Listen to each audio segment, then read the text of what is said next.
This is a horrible moment that every drone pilot dreads. 1 second you're framing a perfect shot, the next a feathered little fighter is coming for your drone, and that's going to hurt your wallet a lot. Today I'm going to show you a fast in-flight setup that works on DJI Mini 4 Pro, Mini 5 Pro and Air 3S, and of course on the more expensive DJI drones as well. And I'll demonstrate on the Air 3S here because I have it right here in front of me. We'll use a feature that turns your obstacle avoidance cameras into an on-screen multi-view, so you can spot birds coming from the front, back, sides and down, and react before it's too late. G'day friends, my name is Brett, and I nearly lost my drone last week. I was doing a real estate job and a bunch of crows came out of nowhere and started to attack my drone. Now, I always keep visual line of sight, but when you're 100 meters up, it's really hard to see how close those little dots are to your drone. They got very close a few times and it becomes very stressful. So on the drive home, I thought, I wonder if I can access the cameras on the drone to see around me while I'm flying. Well, it turns out you can. On my Air 3S here, you can see it has multiple cameras which are primarily used for obstacle avoidance. You've got cameras here and here, here and here, and one underneath. And they're very handy to have for obstacle avoidance, obviously. But you can access them while flying to see all around your drone, which is a very handy thing indeed. So I set mine up to be a click away from being enabled while I'm flying, and it's awesome. It's like a couple of extra set of eyes. So in a minute, I'll show you exactly how to set it up on the Air 3S, and yes, it works on Mini 4 Pro, Mini 5 Pro the same way. By the way, if you're new to drones, I've got you covered as well. You can download my free drone starter kit. It will help you with a bunch of settings, give you a whole bunch of tips, and the links are in the description as always. Okay, now let's get this set up. If you use a controller that uses a phone, like this one, this is my one I use on the phone, then you have a button on the front which is called a function controller, which is this button right here. And we're going to program that button to do exactly what we want. Set up your drone as always and connect your drone, and then go to the three little dots in the menu here and then hit control and then button customization. Under here you can see that there's two options. There is press and then there is double press.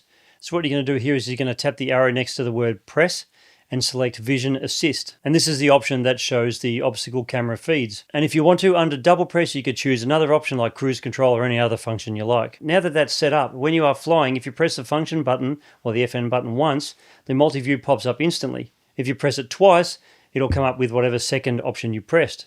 You press once again to get rid of the actual menu. Now, if your controller has a built-in screen, as in the upgraded version of this controller, then everything is very much the same. You go to the three dots, go to control, go to button customization, but instead of having a function button, you can assign whatever function you want to a C1 or C2 button.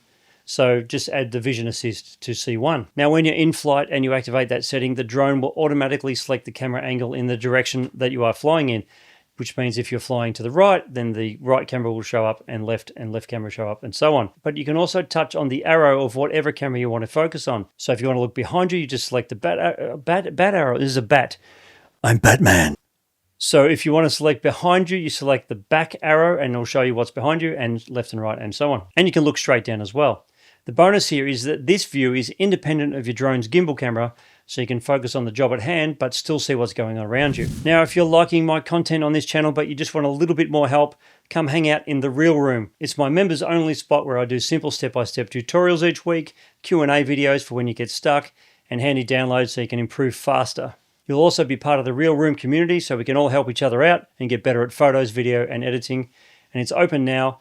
Links in the description. Now, if you're getting alerts while you're flying and you're not sure what they mean, you see these bars come up on the screen. I'll show some on the screen in a second. The yellow band means that objects are within a few meters, so you should start to think about moving. And birds, of course, will register like an obstacle, so they'll get close to the drone and the red band or yellow band will pop up. If you see a red alert, climb rather than dart sideways because vertical moves often break their attack angle. Now, I've got a few extra tips that will help you against birds. You can put red reflector tape on your drone, or you can put a strobe on top of your drone as well. All these things will irritate the bird enough to keep them away. And of course, just don't fly near active nests or during sensitive periods. Respect wildlife where you can. In my case, I have to fly during spring because my job doesn't stop because the birds are having babies, but I always be respectful as I can. Now, losing a drone like this actually stings, but losing your money hurts way more than that. And the good news is you already have this in-flight awareness tool on your drone on the Mini 4 Pro, Mini 5 Pro and Air 3S. And on bigger DJI drones as well. Just assign it to a button and use it because it's much faster to access when you're flying. And if you want to set up your drone to keep your birds away from it even more, then I recommend this video right here as it has 3 great solutions that will help you keep your drone safe. Thanks for watching.